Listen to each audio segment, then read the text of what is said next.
Oh, hi, y'all are here. I tell the truth, sometimes I read the tech news to myself in the dark, but y'all showed up. That works too. After tons of leaks and product delays and cheeky billboards, Google has finally officially unveiled the Pixel 4a, but they also announced a 5G version to launch this fall alongside the full-fat successor to the Pixel 4, the Pixel 5. The 4a is launching at $50 less than the 3a did last year at $350, and if early reviews are any indication, it's a pretty good deal. With a Snapdragon 730, headphone jack, and Google's first punch-hole camera in the top left, which is where I personally think it should be, but hey, I'm a person, not a Pixel. The 4a's camera reportedly lives up to the Pixel line's reputation as well, and you can pre-order it now with a ship date of August 20th, with Google adding a Pixel trade-in option for the first time. The 4a 5G will start at $500 with no other details yet released on the Pixel 5. Leave a comment below if you're gonna pick up one of these phones and give your personal data to a domestic company instead of a Chinese one. There's so many wonderful options these days.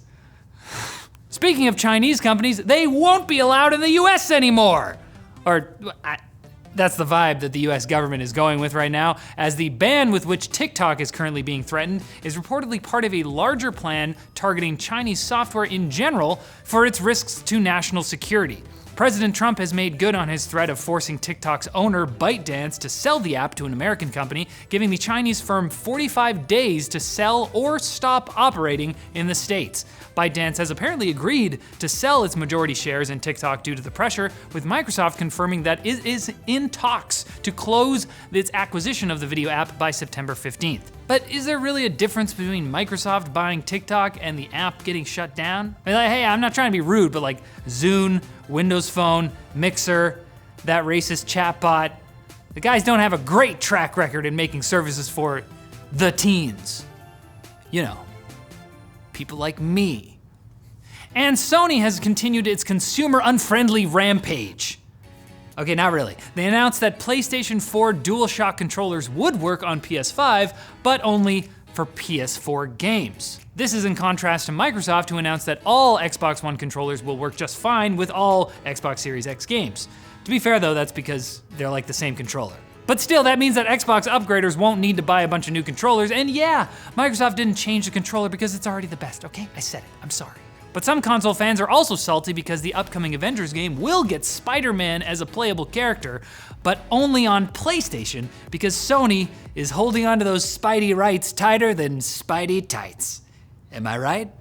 Okay, one more piece of PlayStation news because I didn't know where else to put it. A patent has described PlayStation hardware that could use multiple GPUs in combination with cloud servers to deliver a more powerful gameplay experience, but we have no idea whether this just means more powerful hardware for PlayStation Now streaming, or like the ability to duct tape two PS5s together so you can see Kratos' pores or something, so that would be great. Now it's time for Quick Bits, brought to you by Private Internet Access VPN, which lets you mask your IP and encrypt your traffic. PIA offers over 3,000 servers in over 40 countries and no bandwidth caps. When combined with private browsing, it can make websites think you're in a different country, because as advanced as AI has gotten, they're not people.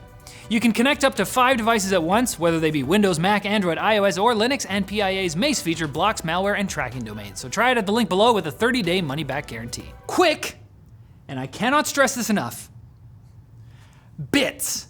SpaceX has proved they can bring people to and from space with the successful splashdown of their Crew Dragon module in the Gulf of Mexico, carrying the 2 astronauts that it previously ferried to the International Space Station.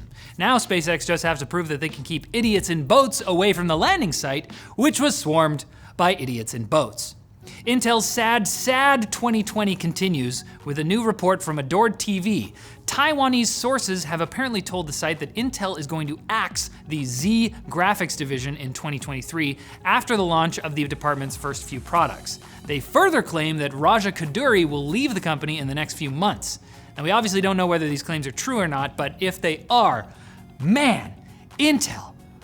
I'm actually worried at this point. I don't think I can bash them anymore in good conscience. Please get help.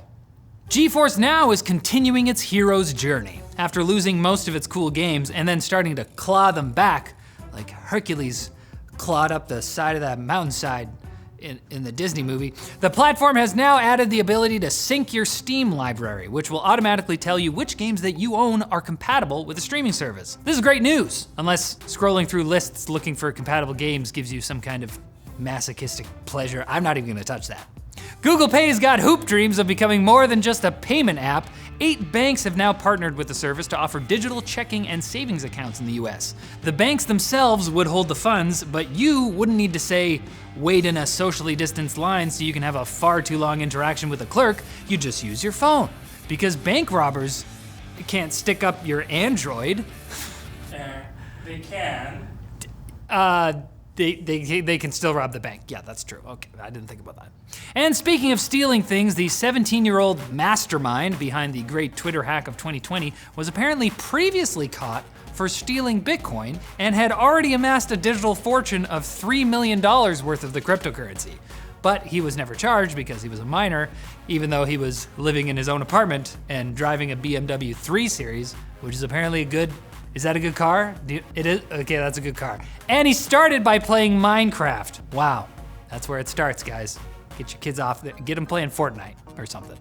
And that's it for this one, guys. Come back on Wednesday for more tech news, and if you ever feel the urge to steal Bitcoin, just remember, don't do that, it's bad.